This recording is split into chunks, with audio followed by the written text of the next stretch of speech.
الحمد لله رب العالمين نحمده تعالى ونستعينه ونستغفره ونتوب إليه ونعوذ بالله من شرور أنفسنا ومن سيئات أعمالنا من يهده الله فلا مضل له ومن يضلل فلا هادي له ونشهد أن لا إله إلا الله وحده لا شريك له خلق الموت والحياة ليبلوكم أيكم أحسن عملا ونشهد أن محمدا صلى الله عليه وعلى آله وسلم تسليما نشهد أنه رسول الله صلى الله عليه وعلى آله بلغ الأمانة ونصح الأمة وجاهد في الله حق جهاده. Louange à Allah subhanahu wa ta'ala, le clément, le miséricordieux. Nous le louons subhanahu wa ta'ala. Nous implorons son pardon, son secours. Et nous lui demandons sa guidance. Nous demandons à Allah subhanahu wa ta'ala d'illuminer notre cheminement vers lui. Nous témoignons qu'il n'y a pas de divinité sauf Allah subhanahu wa ta'ala. Et nous témoignons que Sayyidina Muhammad est son messager sallallahu alayhi wa alayhi. Que la paix d'Allah et ses salutations soient sur Sayyidina Muhammad, sur sa famille, sur ceux qui l'ont suivi, ceux qui le suivent maintenant et ceux qui le suivront jusqu'au jour du jugement dernier, Inch'Allah. Mes sœurs, mes frères, nous remercions Allah subhanahu wa ta'ala de nous avoir fait des musulmans. Et nous remercions Allah subhanahu wa ta'ala que nous soyons dans sa mosquée, que nous soyons dans sa demeure, parce que la mosquée c'est la demeure d'Allah subhanahu wa ta'ala. Al-masajidu buyutullah. Faman arada an yazura Allah falyadhhab ila al-masjid. Les mosquées sont les demeures d'Allah subhanahu wa ta'ala. Celui qui veut rendre visite à Allah subhanahu wa ta'ala, alors qu'il aille à la mosquée. Allah subhanahu wa ta'ala dans le Coran nous apprend que le premier homme dont nous portons tous les gènes et les chromosomes, le premier homme, Sayyidina Adam alayhi salam, Dieu l'a fait de terre, a insufflé dedans de son souffle, a fait prosterner les anges devant lui et lui a fait passer un stage dans le paradis où il a appris ce qu'il faut faire et ce qu'il ne faut pas faire, où il a appris qui est son ennemi, Ash-Shaytan. Et puis il a fait descendre sur terre pour qu'il soit le lieutenant d'Allah. Si vous prenez le mot lieutenant, vous le divisez en Dieu, ça veut dire c'est lui qui va tenir le lieu, le tenant lieu. C'est lui qui va être responsable de cette terre-là. Et dans la bonté d'Allah subhanahu wa ta'ala immense, Dieu ne nous a pas laissés en tant que fils d'Adam sans guidance. Il ne nous a pas laissés sans lumière. Il a envoyé des prophètes, des messagers pour nous guider. Et dans ce message-là, le dernier message d'Allah subhanahu wa ta'ala, nous apprenons que la guidance qu'Allah subhanahu wa ta'ala a envoyée à nous, elle est gardée et se trouve dans le Coran. Inna nahnu nazzalna ad-dhikra wa inna lahu lahafidun. C'est Allah subhanahu wa ta'ala qui va garder ce livre, qui est le mode d'emploi pour toute l'humanité en général et pour les musulmans en particulier. Les premiers versets qu'Allah subhanahu wa ta'ala a révélés à Sayyidina Muhammad sallallahu alayhi wa sallam sont les 5 premiers versets de Surat Al-Alaq. Iqra bismi rabbika alladhi khalaq. Lis au nom de ton Seigneur qui a créé. Khalaqa al-insana min alaq. Il a créé l'homme d'un sang su. Iqra wa rabbuka al-akram. Lis car ton Seigneur est le plus généreux. Allama bil qalam. Allama al-insana ma lam ya'lam. Il a appris par le qalam, il a appris à l'homme ce qu'il ne savait pas.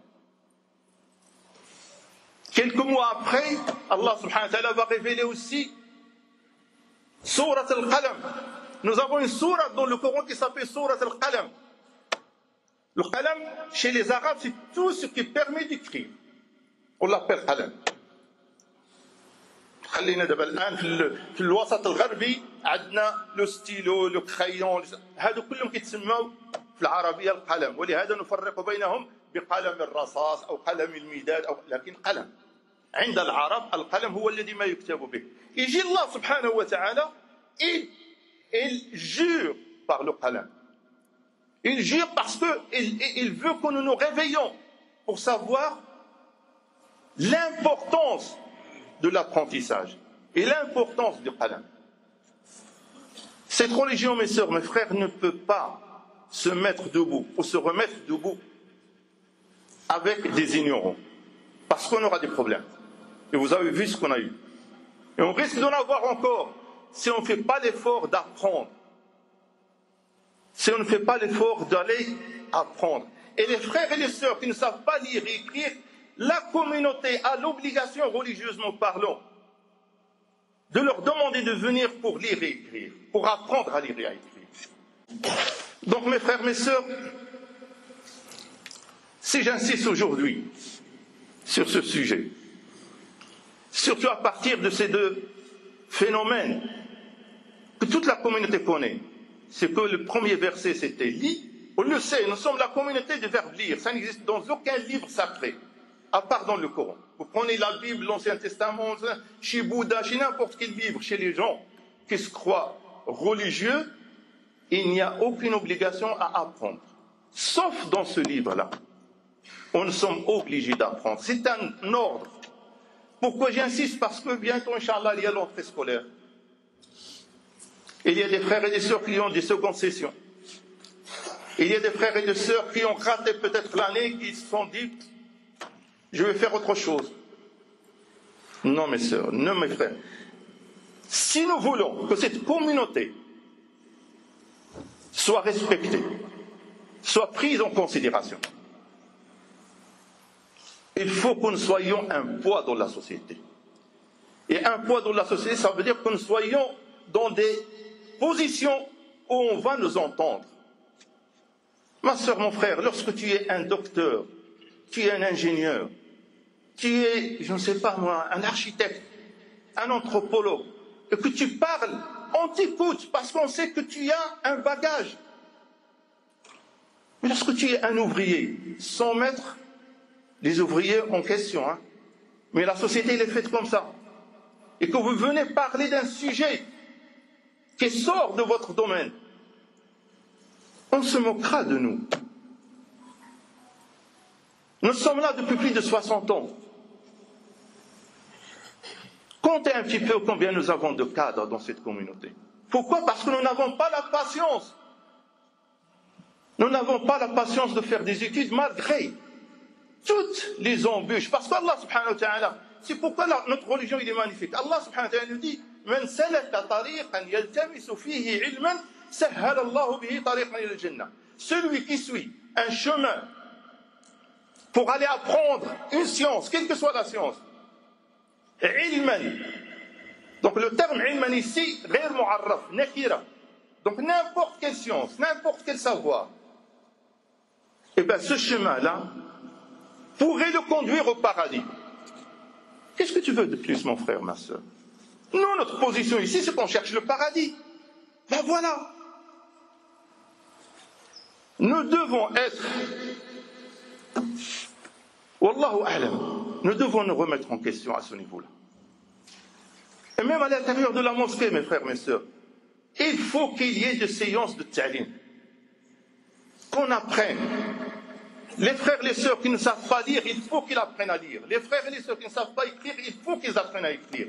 Nous avons les moyens, nous avons les cadres. Et les frères et les sœurs doivent être capables de prendre de leur temps pendant la semaine, 2 heures pour venir apprendre, s'il vous plaît.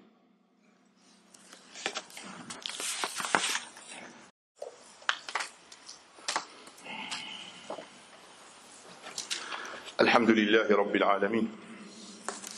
والصلاة والسلام على خير الأنبياء والمرسلين وعلى آله الطيبين الطاهرين ومن تبعهم بإحسان إلى يوم الدين.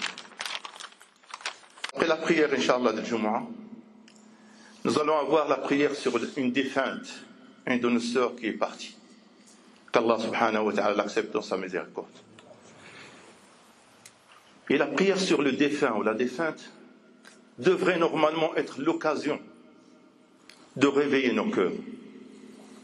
de nous dire que nous allons partir à n'importe quel moment, que personne n'est éternel, et qu'il faut être prêt à tout moment. À tout moment, nous devons être prêts pour partir. Notre messager sallallahu alayhi wa sallam nous dit que les cœurs rouillent. Il y a la rouille qui vient vers le cœur. Et lorsque vous avez un fer rouillé, il ne sert pas à grand chose. Les compagnons lui disent, quel est le remède? Il a dit, la lecture des Corans. Et se rappeler de la mort. À ce moment-là, votre cœur commence à devenir moins rouillé. Malheureusement, la lecture du Coran, on le lit. Mais on le lit d'une façon un peu bizarre. Même les frères et les sœurs qui connaissent beaucoup de hizb.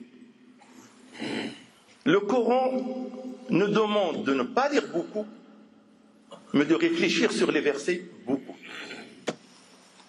Donc j'ai dit, mes sœurs, mes frères, si vous lisez le Coran, vous allez trouver beaucoup de versets qui doivent normalement nous réveiller. J'ai choisi 3. Lorsqu'on m'a dit qu'il y avait une sœur morte, que nous allons faire salat al-janaza sur elle. Il y a un verset dans Surat al-Mu'minun où Allah subhanahu wa ta'ala nous dit, lorsque la mort arrive à l'un d'eux, c'est-à-dire au kuffar, ou même aux musulmans, il dit, ce monsieur-là, ou cette dame-là, Seigneur, ramène-moi pour que je fasse du bien dans ce que j'ai laissé derrière moi. À ce moment-là, c'est trop tard. Lorsque vous avez l'ange de la mort devant vous, c'est trop tard. Il faut que vous fassiez un effort pour faire le maximum de bien autour de vous, dans votre maison, avec vos amis, dans la mosquée, dans votre endroit de travail. Essayez de faire le maximum de bien, s'il vous plaît. Parce que le jour du jugement dernier, il n'y a personne qui va défendre qui que ce soit. Personne. Chacun va être jugé tout seul. Tu réuniras ton fils, tu réuniras ta femme, tu réuniras ton père, ta mère, tu réuniras toute personne, nafsi, nafsi, le jour du jugement dernier. Donc, à nous de prendre ça en considération pour ne pas nous faire avoir ici-bas et dans le delà. Un autre verset, Allah subhanahu wa ta'ala dit, donnez de votre argent, de ce que je vous ai donné, fi sabilillah, avant que le jour de la mort arrive, et l'un d'entre vous va me dire, Seigneur, laisse-moi revenir pour que je puisse faire des sadaqas. C'est trop tard. L'argent qu'Allah subhanahu wa ta'ala t'a donné, dedans il y a un droit. وَفِي أَمْوَالِهِمْ حَقٌّ لِلسَّائِلِ وَالْمَحْرُومِ. Dans cet argent que tu as, que ce soit à la banque, dans ta poche, n'importe où, il y a un droit que tu dois sortir, mon frère. Je ne parle pas de zakat. C'est autre chose, zakat. Faites sortir de votre argent pour le dollar. من ذا الذي يقرض الله قرضا حسنا. Dieu nous dit dans le Coran, prêtez-moi, je vous le rendrai. C'est lui qui nous a donné, subhanahu wa ta'ala. Et sa bonté énorme, sa miséricorde immense, il nous dit, prêtez-moi, je vous le rendrai. Qu'est-ce que vous voulez de plus? On est sorti de notre mère, on n'avait rien. On va sortir pour aller à le ventre de la terre, on n'aura rien. Entre les deux, on a eu de l'argent. J'espère que c'est du halal. Inch'Allah, c'est du halal. Essayez de donner autour de vous. Wallah, vous vous sentez mieux quand vous donnez fi sabilillah. Vous vous sentez, masha'Allah, plein de quiétude, apaisé à l'intérieur. Parce que tu as rendu service à une famille, à quelqu'un qui est dans le besoin. Rien que dans notre entourage, subhanallah. Si vous tournez à droite et à gauche, nous avons des tas de familles dans le besoin. Apprenez à donner fi sabilillah. Et la troisième, c'est le repentir. Le repentir n'est point destiné à ceux qui font des mauvaises actions. Jusqu'au moment où l'un d'eux rencontre la mort, il va s'écrier, je me repens maintenant. C'est trop tard. le repentir, revenir vers Allah subhanahu wa ta'ala, ça doit être une monnaie courante de tous les instants, de tous les instants, de toutes les minutes, matin au soir. On se réveille, on demande à Allah subhanahu wa ta'ala pardon. On sort, on demande à Allah subhanahu wa ta'ala pardon. Vous avez remarqué, subhanallah, après la prière, la première chose que le messager sallallahu alayhi wa sallam faisait, il vient de prier. Il dit salam alaykum, et il dit 3 fois astaghfirullah, astaghfirullah, astaghfirullah. Pourquoi? Peut-être, sallallahu alayhi wa sallam, lui c'est l'homme parfait. Mais il est en train de nous apprendre que peut-être même dans la prière, on n'a pas été à la hauteur. Même pendant la prière, on a pensé à autre chose, on n'a pas écouté l'imam, on ne sait même pas qu'est-ce qu'on a dit, on ne sait même pas si on a fait tahiyyat dans l'ordre ou pas, etc. On n'a même pas été concentré. Eh bien, il faut dire astaghfirullah, même dans la prière. Alors, imaginez en dehors de la prière. Revenons vers Allah subhanahu wa ta'ala et il va nous prendre en charge. Allahumma hadina fi man hadayt, wa afina fi man afayt, wa barik lana fi ma a'tayt, wa tawallana fi man tawallayt.